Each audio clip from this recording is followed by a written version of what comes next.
सर्वेभ्यः नमो नमः। मित्राणि, आशा है कि आप अच्छे होंगे, स्वस्थ होंगे। आज हम करेंगे DSSB के प्रीवियस ईयर क्वेश्चन। इसके 2 भाग हम पहले कर चुके हैं। ये 2018 का पेपर है संस्कृत का। आज हम करेंगे भाग 3। यदि आपने वो 2 वीडियो नहीं देखे हैं तो नीचे डिस्क्रिप्शन बॉक्स में उनका लिंक दिया हुआ है, वहाँ पर जाकर आप वो दोनों वीडियो देख सकते हैं। ये आपके लिए बहुत ही यूज़फुल रहेंगी ये वीडियोस। तो अब हम प्रश्न नंबर 41 देखते हैं। कस्मात् माता अपि अमाता अस्तु इति भरत कथयति, कि भरत ने कहा कि कैसी माता जो होती है वो अमाता होती है। किस किस का द्रोह करवा दिया था भरत की माता ने? पुत्र द्रोहात, मित्र द्रोहात, भ्रातर द्रोहात या दोषात। तो दोनों भाइयों का द्रोह करवा दिया था किसने? भरत की माँ ने। तो हमारा उत्तर क्या हो जाएगा? भ्रातर द्रोहात। अब प्रश्न नंबर 42 देखते हैं। नृपतिहीना विलियम यान्ति व प्रजा इति क वदति, कि जो नृपतिहीन जो प्रजा होती है वो कैसी हो जाती है? विलय हो जाती है, अर्थात समाप्त हो जाती है। ये कौन किसको बोलता है? ये बोलता है सुमंत्र बोलता है किसको? भरत को। जब राम वनवास चले जाते हैं और दशरथ की मृत्यु हो जाती है तो तब सुमंत्र किसको ये शिक्षा देते हैं? भरत को। तो इसका उत्तर क्या हो जाएगा? सुमंत्र। प्रश्न नंबर 43। नृपतो विपन्ने जीवामि शून्यस्य रथस्य सुत, अत्र सुत क। तो सुत कौन था? भरत तो हो नहीं सकते, देवकुली कंचुकी या सुमंत्र। तो प्रारंभ से लेकर अंत तक हम देखते हैं कि अयोध्या के जितने भी राजा हुए हैं तो उसमें सूत कौन था? सुमंत्र। ये राम जी को भी वन तक छोड़ने गए थे और बाद में भी भरत को शिक्षा दी थी इन्होंने। तो इसका उत्तर क्या हो जाएगा? सुमंत्र। Question number 44। अधन इ इत्यत्र संधि कार्ये सति क एकादेश भवति। जब अ और ई मिलते हैं तो इसके कौन सा संधि कार्य होता है? क्या बनता है? तो इसका उत्तर होगा ए। क्या होगा? ए। तो प्रश्न नंबर 45। गव्यम इत्यत्र ओकारस्य क आदेश। तो गव्यम में ओकार का किसके आदेश से ओकार होता है? गव्यम। तो ये इसका उत्तर क्या हो जाएगा? आओ। अब प्रश्न नंबर 46। जगत धननाथ जगन्नाथ इदम कस्य उदाहरण। जो जगतनाथ जगन्नाथ है ये कौन सी संधि का उदाहरण है? पररूप, अनुनासिक, विसर्ग या लोप संधि। तो ये किसका है? ये अनुनासिक संधि का है। अब हम आगे देखते हैं प्रश्न नंबर 47। प्रश्न नंबर 47 क्या है? अपरम कायस्य इत्यत्र समासे कृति किम रूप।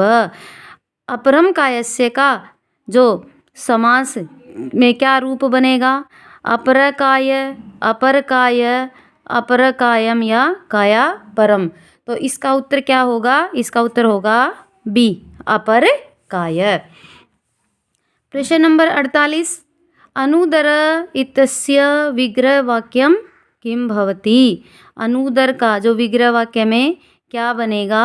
अनुधनदर, बी अनधन उदर, सी न धन उदर या डी नन धन उदर।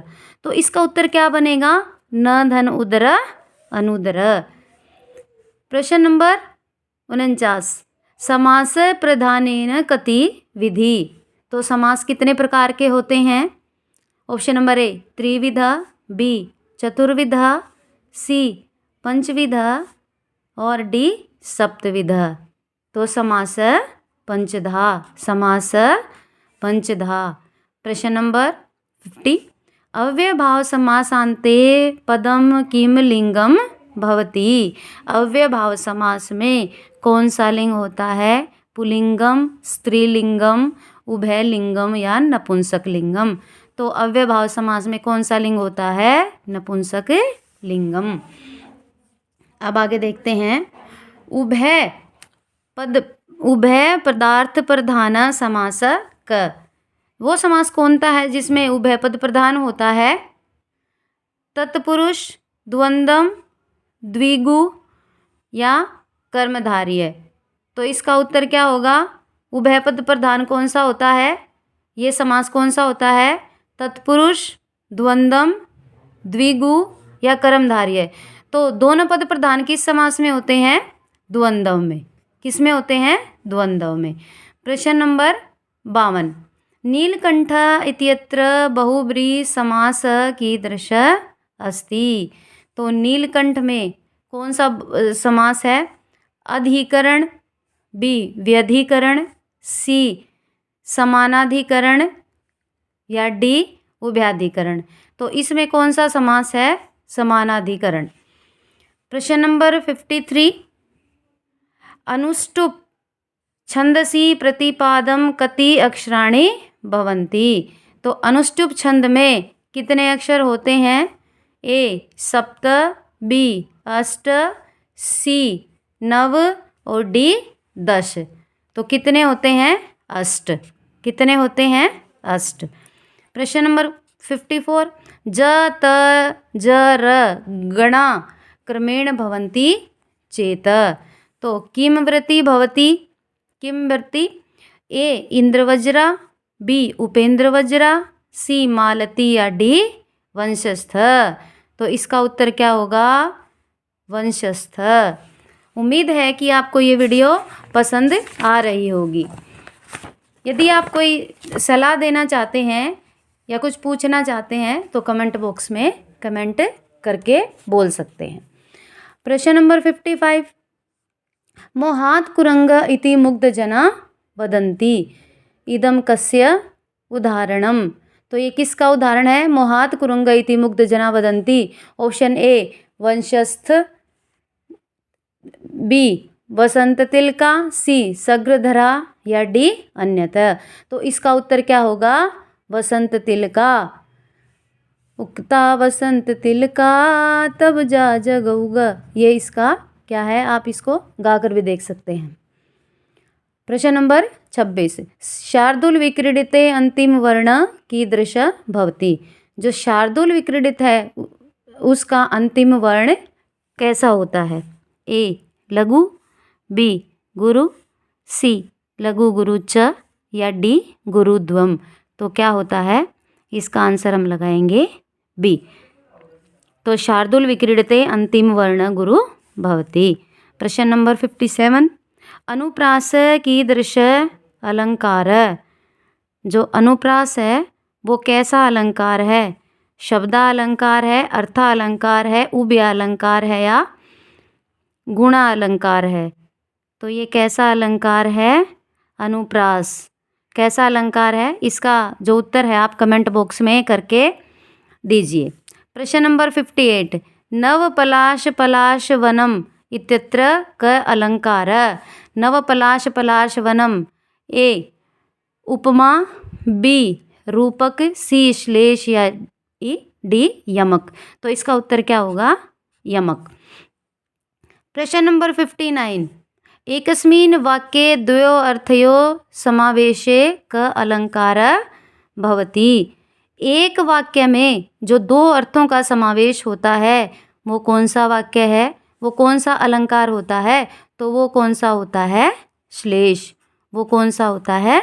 श्लेष। प्रश्न नंबर 60। अयम ही धूर्जटि साक्षात् इदं कस्य उदाहरणम्। अयम ही धूर्जटि साक्षात् इदं कस्य उदाहरणम्।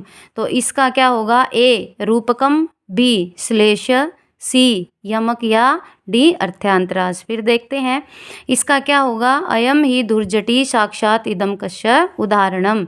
तो ए रूपकम, बी श्लेष, सी यमक या डी अर्थांतरन्यास। अब हमने जो ये प्रश्न पढ़े हैं तो अब एक नया काम शुरू करने जा रहे हैं हम। ये जो प्रश्न है इनमें से कोई भी प्रश्न, एक प्रश्न है वो मैं आपसे उसका उत्तर कमेंट बॉक्स में पूछूंगी और जो पहले किए हुए प्रश्न हैं उनमें से एक कोई भी प्रश्न। तो आज का प्रश्न ये है, क्या है कि अभिज्ञान शाकुंतलम के जो चतुर्थ अंक में से कितने श्लोक हैं जो बहुत ही महत्वपूर्ण हैं।